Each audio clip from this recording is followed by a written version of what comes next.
For the repair of the Alfa Laval EPC50 OP front module, the following procedures were necessary.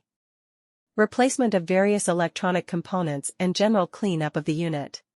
For testing, we use 24-volt DC power supply. As soon as we turn it on, the unit responds, and the screen lights up.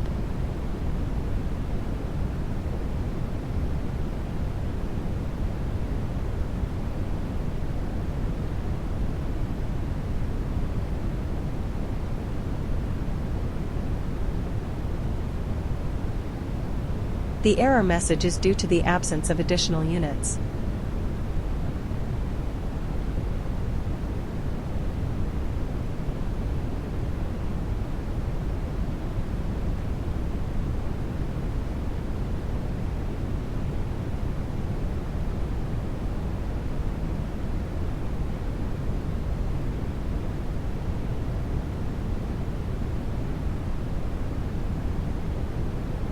It is now clear that the OP front module is working successfully and is ready to be delivered to the client.